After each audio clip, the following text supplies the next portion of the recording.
So today, the U.S. House of Representatives approved a supplemental appropriations bill providing around $60 billion in assistance to Ukraine. Senator Chuck Schumer said the Senate could potentially vote on the bill this weekend, and the president is expected to sign it right away.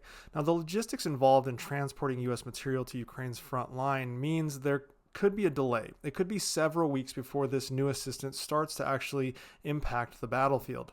During this time, the situation might actually worsen for Ukraine, and Russian bots and propagandists will likely push very hard in the social media space a narrative that shows the aid was ineffective, especially if Russian forces escalate their attacks to take advantage of the delay and this small space in time they have before the aid starts to arrive to Ukraine. Now, according to Pentagon spokesperson Brigadier General Patrick Ryder, the U.S.'s robust logistics system can quickly deliver security assistance, potentially within days after Congress approves the aid.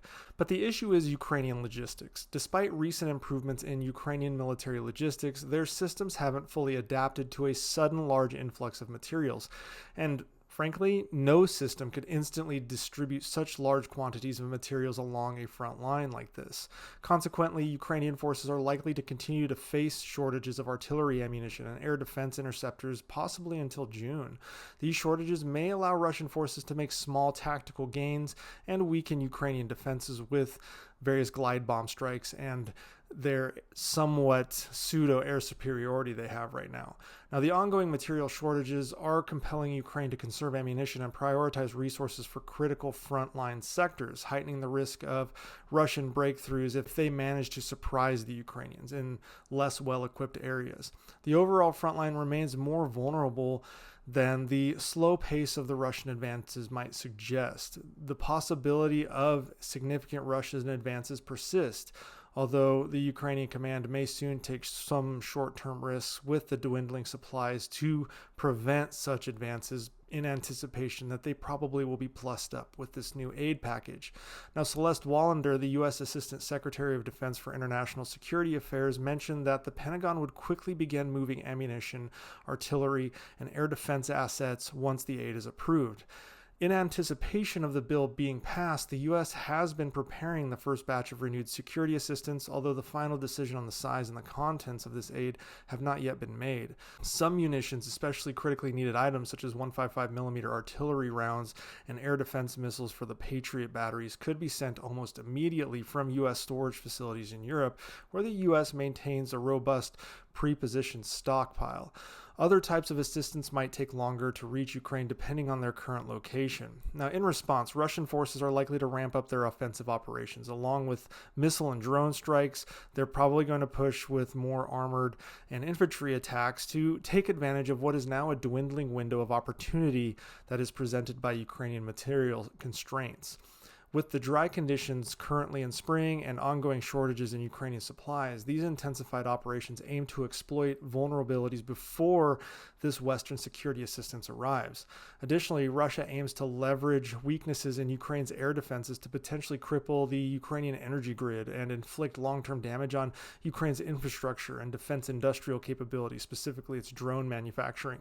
This is no easy task for Russia, as Ukrainian air defenses remain quite potent. Yesterday, the Ukrainians shot down a Russian Tu-22M3 strategic bomber from a distance of over 300 kilometers.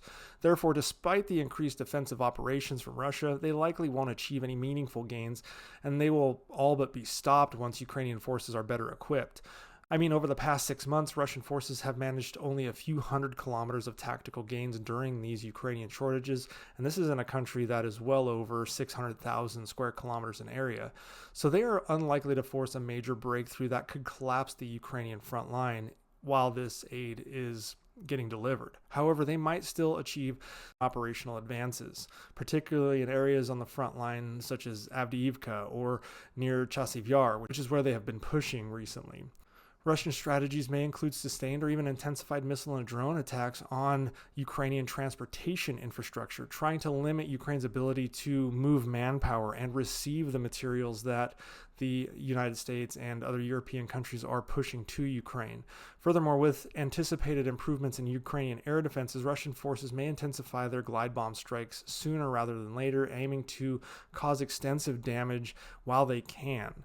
By June of 2024, though, Ukraine is expected to be in a much stronger operational position, regardless of any of the delays receiving U.S. security assistance. This improvement may prompt the Russian military to reconsider their plans for a large-scale operation that was supposed to take place in June, although they might still proceed as originally planned. Ukrainian forces will likely use this U.S. assistance effectively. They've been using it for the last couple of years to counter the new Russian offensive this summer, leading to massive attrition of Russian forces.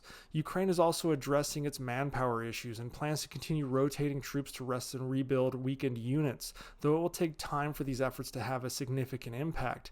Interestingly, this is something that Russia doesn't do still. They still continue to struggle with any kind of refit of their troops, and it is a massive detriment on the front line. Ukrainian officials have indicated that Russian military activities this summer will likely aim to capture places in Donetsk and Luhansk, and possibly launch an operation against Kharkiv to retake what Ukraine took back from Russia. Russian Foreign Minister Sergei Lavrov has already signaled an intent to target Kharkiv city, but with this new American aid, it's unlikely they will be successful. To bolster its capabilities, the Kremlin might still opt to further mobilize more resources, even if such actions are really domestically unpopular. Nonetheless, the U.S. and its allies must ensure regular and effective support to Ukrainian forces, including timely delivery of critical new systems to make the Western aid truly impactful. We can't just have it be these blasts of one and then we wait another year. It has to be a system that we continue to support. President Zelensky poured praise on the U.S. for their continued support and everyone that voted for this bill. And I, myself, say great job to everyone who put in the work as well.